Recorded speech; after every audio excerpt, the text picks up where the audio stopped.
दोस्तों नमस्कार। हाजिर है एक और नई वीडियो के साथ। और आज की इस वीडियो में फिर से हम बात करने वाले हैं कि किस तरह नकली धर्मगुरुओं, पाखंडियों और कथावाचकों के द्वारा समाज में भ्रमणा फैलाई जाती है। जैसे कि अभी महाकुंभ चला हुआ था और काफ़ी श्रद्धालु वहाँ भगदड़ में मारे गए। उसके बाद धीरेन्द्र शास्त्री का भी एक बयान आया कि भाई जो वहाँ मारे गए हैं वो मारे नहीं, मोक्ष को प्राप्त हुए।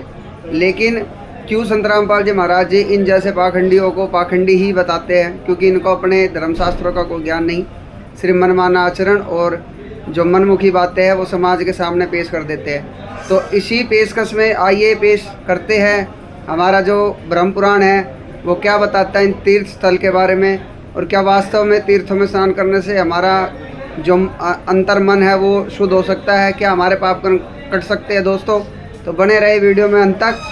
आपको आज सारी सच्चाई के साथ बताएंगे जिससे आपको भी अंदाज़ा हो जाएगा कि कैसे भोले श्रद्धालुओं को इन नकलियों द्वारा भ्रमित किया जाता है, जिसका खामियाजा भोले श्रद्धालुओं को अपनी जान तक गंवा कर देना पड़ता है। दोस्तों जाने से आत्मा पवित्र हो सकती है, मन।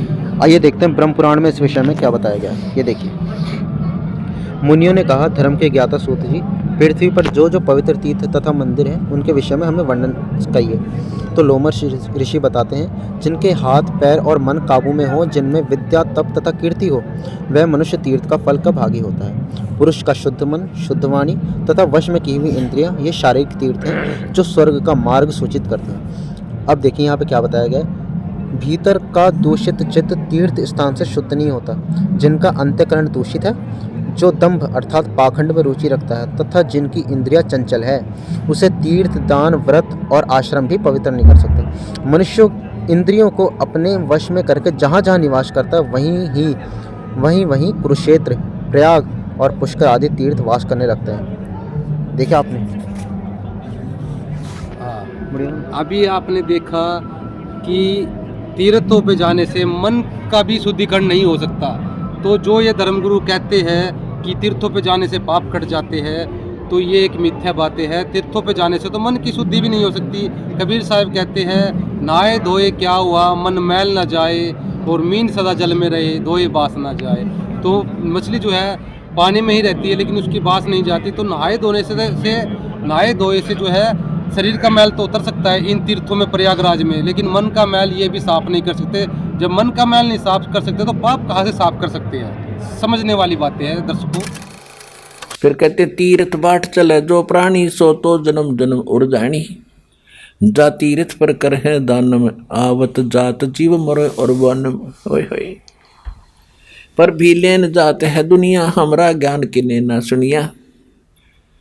अब क्या बताते हैं परमात्मा कि तीर्थ बाट चले जो प्राणी, तीर्थ के लिए जो यात्रा करने जाते हैं, पुण्यात्माओं विचार करो, इस ज्ञान से आपको महसूस होगा कि सचमुच या गलती भारी बन गई। लेन जाते है दुनिया, हमरा ज्ञान किने ना सुनिया। भगवान हमारे पिता हमारे बीच में खड़े होकर रो रहे हैं और कह रहे हैं कि पर भी लेन जात है दुनिया, हमरा ज्ञान किन्हें ना सुनिया। ये बोली आत्माएं कुंभ के मेले पर जो पर भी लगती है, वहां उस तालाब में स्नान करके मोक्ष मान रहे हैं। और हमरा ज्ञान किन्हें ना सुनिया, हमारा ज्ञान कोई सुनकर राजी नहीं, जिससे मोक्ष भी होगा और कहीं भटकना भी नहीं पड़ेगा। अब क्या बताते हैं परमात्मा कि चारों युग में मेरे संत पुकारे और कूक कहा हम हेल रे, ये हीरे माणिक मोती बरसे और ये जग चुगता ढेल रे। कहती हैं अनजानपने में हमारे इस तत्व ज्ञान को स्वीकार ना करके इस आन उपासना रूपी शास्त्र विधि त्याग का मनमाना आचरण करके ये डले ढो रहे हैं। श्रीमद् भगवद गीता अध्याय नंबर 16 के श्लोक नंबर 23 और 24 में स्पष्ट किया है कि शास्त्र विधि को त्याग कर मनमाना आचरण करते हैं जो व्यक्ति, उनको न तो सुख होता है, न उनकी कोई परम गति होती है और न ही उनको कोई सिद्धि प्राप्त होती है, अर्थात यूजलेस है। तो भक्ति तीन वस्तुओं को प्राप्त करने के लिए करते हैं, सुख हो, परम गति हो, हमें कुछ सिद्धि प्राप्त हो, सिद्धि के साथ ही हम सतलोक जा सकते हैं। लेकिन हम सिद्धि का दुरुपयोग यहाँ करने लग गए। ये साधु संत जो पहले जो महात्मा प्रसिद्ध हो गए, वो परमात्मा की भक्ति करके अपने टायर में हवा भर लेते थे और फिर अपने टायर से दूसरों में हवा भरने लग जाते। आप भी खाली और उनका काम चलना ना, उसको थोड़ी बहुत हवा है। तो इस प्रकार वो सिद्धि दिखा दिखा कर उस सिद्धि को यही नाश कर देते थे, अपनी भक्ति को।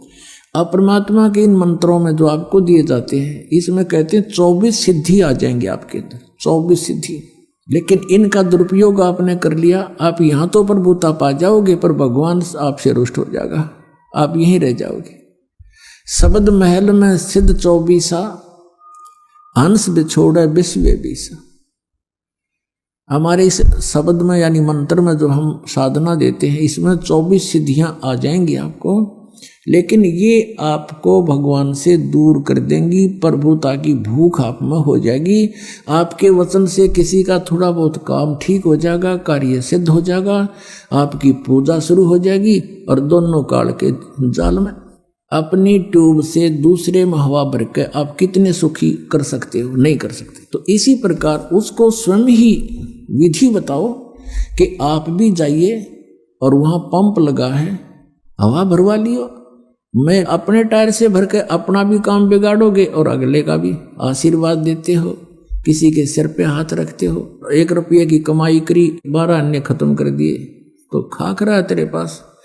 तो उनको भी कहो भगवान से जुड़ो, ये मंत्र लो, जाप करो और स्वयं भी अपनी हवा भरवाओ भगवान से। यानी आप भी भक्ति की शक्ति प्राप्त करो। उस शक्ति से, भक्ति की शक्ति से, सिद्धि से हम सतलोक जा सकते हैं, नहीं तो हम कैसे जा सकते हैं? तो उस सिद्धि को यानी भक्ति को हम यहाँ नाश कर देंगे तो फिर सतलोक नहीं जा सकते। इसलिए इसको सटोर रखना है।